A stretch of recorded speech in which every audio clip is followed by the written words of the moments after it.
My tea bag has burst in Oh my cup of tea, no. and I've just taken a swig. That is Is it unfortunate. weird that I found a mango tea bag in a book and I've kept it? Like it was in its packet.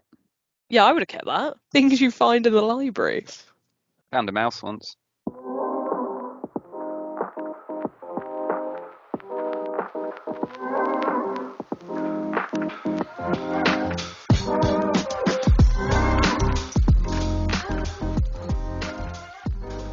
Hello and welcome to episode 3 of the Library News podcast. I'm Annie Smith, the Library Learning Advisor at the Manchester campus, and I'm joined by my two co-hosts from the Library Service. Would you like to introduce yourselves? I would. My name's Paul English. I'm the library team leader across both London campuses. And I'm Eva Pickerskill. I'm also a library learning advisor across both London campuses. So, how has this month been for everyone? Yeah, Eva, good. I know you've been doing inductions down in London. I know it's actually been quite busy here with inductions, but they've been really fun. Like it's been nice to see all the new sort of friendly faces. I think everyone looks a little bit shell shocked on their first day at university because there's just so much information being thrown at them. But then I think it's quite a nice change of pace when they're obviously talking about their year and the library servers come in and we're just talking about, the key resources that they'll use this year. I mean, they might not take everything in at that point, but I quite like the fact that they know where to go to ask sort of library questions after. Yeah, I was going to So say, like, because ours are we have a mix of in-person sessions and remote sessions that Terry, who's the Manchester librarian, has been doing. But obviously, like, they're not going to retain everything that's told to them in an in-person session, but that's why the website is there as well. To if they've forgotten what they heard in the induction, they can just go on there and catch up. Definitely, and I think we in our inductions we do try and emphasize that it doesn't matter if you don't take everything in because they're going to be at the university for one, maybe 2 or 3, 4 years. So Yeah. as long as they know where the library is and where they can ask questions, they'll be absolutely fine. But it's just been nice because it's been so quiet over the summer, and you just see people being very excited to be at the university. It's a nice change of pace. I love that. But Paul's not been around London. You've been on your travels, haven't you? Of Yeah, course. I've been working hard on holidaying. Been to Switzerland and Iceland recently, which particularly Iceland is just fantastic. Yeah, Just I I've that know. there's heard so the many same. different landscapes to I'm see so all in one jealous. place. It's Did you just spend all the money that you own? well, we tried to budget it a little bit, but so we're doing a self-driving thing rather than paying out for all the tours. Okay. But um, so in a way, it was a bit too rushed. There was so many places where you wanted to actually stay for the day, but you had your program that this you've got to go and see this and this and this, and then if you stayed, you'd miss out on a lot of things. So we're already thinking of when to go back and Oh, do a that's bit more of an nice. extended tour. But I mean, it's a land of waterfalls. I've never stood as close to a waterfall as I did there.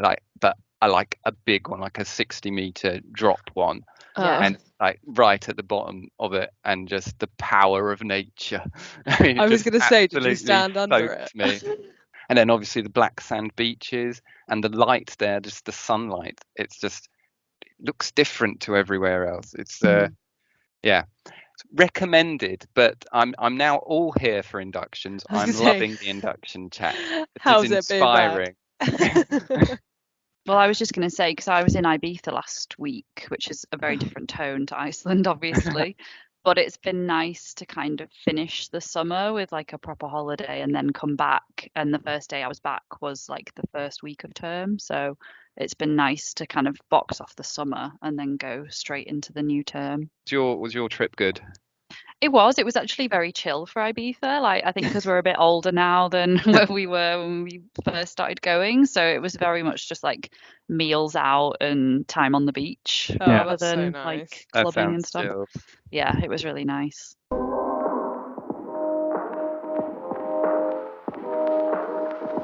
And in case you haven't listened to this podcast before, we just get together and have a bit of a run through our latest library newsletter.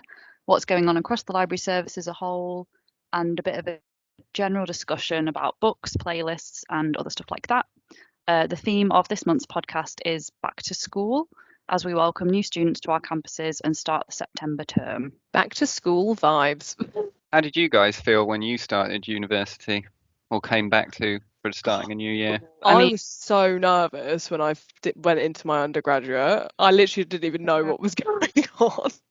I think because mine was so long ago, and also I did too, because I did a term at a different uni, dropped out, had a year off, and then like started again. Oh, I did that as well, yeah. Yeah, so but I was excited to start my masters, although it was different because it was just solely online, so it was a bit different. We were pandemic. I didn't get the experience of like going into classes and stuff like that. I actually never went to a single class.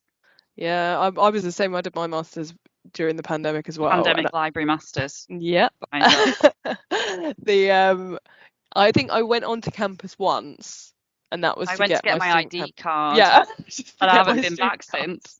But what did you for your undergraduate degree? Was the library an important part of getting you comfortable within the? Yeah, I remember. To be honest, I mean, I loved the library when I was at uni. Classic librarian. So I remember in our first week they had a huge all their library inductions and stuff. And I think when I was at uni, they were just sort of building their online presence. So it wasn't as much stuff as what we have now. But it was more like a thing. Like if you didn't really know where to go at university, I sort of just popped into the library and just to sit and sort of get myself comfortable with my surroundings, I guess. No, I loved it. I actually really liked the first week of school. I like the vibes, yeah. Like I love that back to school feeling. I'm not sure I had the same feeling for going back to school. But the library was quite nice at my university. We didn't have, I don't think they had any web presence whatsoever, but just going in there, we did, I think we had a massive PC suite, but the bookshelves were not diminishing what we have here, but we have a smaller range of courses. But at the uni I went to, just the amount of books that were available was incredible. My tea bag has burst in my cup of tea, and I've just taken a swig, and there's all the little seedy bits of tea, and I'm very sad now. That is it weird that I found a mango tea bag in a book and I've kept it? Like it was in its packet. Yeah, I would have kept that. Like a little prize. Yeah, it was like someone's bookmark. I was like, that's mine. Taking that home for tea. Would you use it? 100%. It was like in the little individual wrapper. So. Oh, okay. To be honest, if it wasn't in the wrapper, I'd do it anyway. Same. I mean, what are they going to have done to it? Exactly. Yummy cup of tea, and it was free. Yeah, exactly. Things you find in the library. Found a mouse once. Did you? A real mouse? Real mouse, scampering around the shelves in Moorgate. Just for any Moorgate students who might actually be listening to this, we did rescue said mouse and put it outside in the field. So you just wanted to read. Just wanted, yeah. It had its little glasses on. Oh, that was so sweet. So it was. I think it wanted to learn about employment law, so I think it was looking for a new mousy job. But going back to the sort of the fact that I didn't have my library at my university didn't have a website at the time, brings me onto our website, which has we talked about it a lot in the last episode. So go and check that out, because we do go into a little bit of detail about what you can expect from the 4 sections you'll see on the homepage. But it's also had a bit of a cosmetic overhaul. So it might look a little bit different from, it's looking a little bit different from the original new website. So it's just, we're constantly refining it at the moment. So you might see little changes every now and then, but for now, I think the format is definitely set. It is now live, so the official address is library.law.ac.uk. But what has popped up there is the Where to Start guide. So that's had a nice okay. little overhaul. Ooh, Where with, to Start Guide has had a bloody makeover. I've not seen this yet. Hello. I'm enjoying the Nice. colours particularly, actually. Never mind what the content is. I'm just I would say enjoying the it's a vibe. lot easier on the eye than the other one, for Mm. sure. I like the gradient color, like the ombre. Yeah, it makes it look 10 times better. And I think it's more clear about what you should do. So as we were talking about, I think in our first episode about the Where to Start guide, if you're new to the university or you need a refresher on all things library, is a really good place to visit. The new Where to Start guide even tells you what we recommend you do when you're new to new law. So number one is watch the library induction. As you probably would assume, in our first couple of weeks, we're very busy doing library inductions at the moment. But if you've missed one, don't worry, we do have a recording, which you can get on the Where to Start guide. Also says visit your library, come see us, have a browse around the shelves, come ask us questions, and chat to the library team. So what more could you want on Where to Start for your library service? Yeah, it's all the bases are covered there, I would say.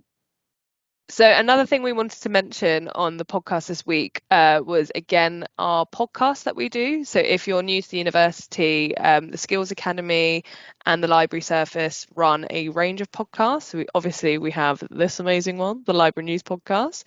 We also have various podcasts from the Skills Academy and Study Skills. And we also have a new podcast called the Art and Law Podcast, which is run by our library learning advisor at Bristol, Victoria Walters. And the first podcast, she has interviewed a lawyer and arbiter, Noor Kadim, about his relationship between law and art and heritage. And Paul, I believe you listened to this one. What did you think? So yeah, I found this actually really interesting. I listened to it a couple of weeks ago. Obviously, it's about art and law. Victoria has a background in art, and I believe she's actually knows Noor Kadim. I think they met a few years ago. So it's quite a nice conversational podcast, and deals with heritage and in the context of law, about ownership of art. So yeah, I would definitely check it out, and that's available on the Skills Academy podcast list.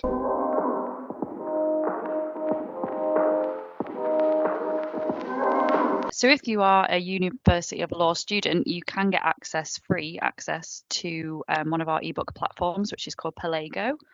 And on there is literally thousands of books, not just relating to law, but there's all sorts on there, literature, classics, poetry, all free for you to read on there. So definitely sign up. You can join via a link on the library website. So on Pelago, they do have some curated sections. So when it's Pride Month, they'll have like a Pride section. When it's International Women's Day, they'll have like a women's section. This month they've got a Kickstart Knowledge section, which I guess is kind of falls into the back to school vibes. If any of you watch Jack Edwards on YouTube, he does like booktube content.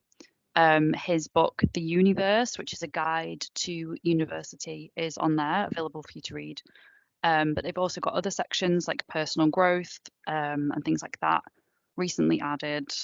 You can discover what experts read, and they'll have like editors' picks on literature, history, business, all that sort of thing. So I mean, it is an absolutely huge resource. I mean, just under law, if you were specifically just going to be using this to help your course, there are 25,168 ebooks just on law. But we want people to use it for leisure reading as well. There is a huge literature section on Pelago, and that's got 91,000 ebooks on there. So it is an absolutely huge resource. So if you're in your first week and you want to explore different things in the library, definitely make sure you register for Pelago. That's an important point, actually, because obviously with regards the fiction literature section, because the first week at university can also be extremely stressful. So it's important to take breaks. It's important to just let yourself breathe. So sometimes doing that, just picking up a different kind of book or something like that is good to let your mind relax a little bit. Oh yeah, definitely. And a lot of campuses now, I know definitely both London campuses, Birmingham, and I believe Manchester, you're growing yours. They will have fiction sections available for you to browse. And we also have a wellbeing section at most campuses. Yeah, we have a small one at Manchester. Hopefully we can grow it as well. And that kind of brings us on to the Libby app, doesn't it? This is something, Annie, you talked about in our last episode last month. Yeah, so Libby is an app that you can download onto your phone, and then you can select whichever library is like local to you or nearby. For me, I can choose like the Central Library or the Chorlton Library because I live in Chorlton. But obviously, we are offering access to the University of Law ebooks through Libby as well. I think what's really good about the Libby app is that if you have any suggestions for books that you want to see at the library or you want to read, get in touch with the library team, because there's a chance that we'll either be able to get it on the shelves online or via the Libby app, which is really, really great. So if you've got any suggestions, definitely get in touch, because you'll be able to get it on Libby, possibly. And it's also free, and it's a good alternative to Audible. So if you're new to the university, we do run a lot of library workshops and study skills workshops.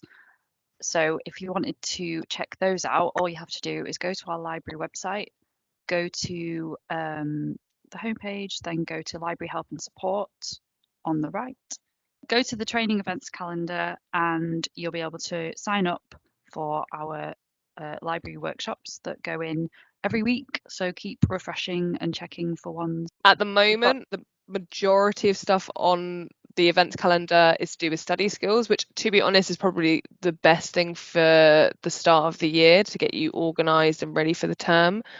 But as the weeks go by, we will be running some database training sessions as well. So as Annie said, just keep refreshing that events calendar and sign up. So the library team have a Spotify account where we make library related playlists. If you've not already had a look at those, we've got the ULaw Ultimate Summer, which is obviously coming to an end now. We've got ULaw Library Favorites, which is songs from everyone's favorites from the library team. And then we've also got specific study playlists. So we've got Calm Study and we've got Epic Study.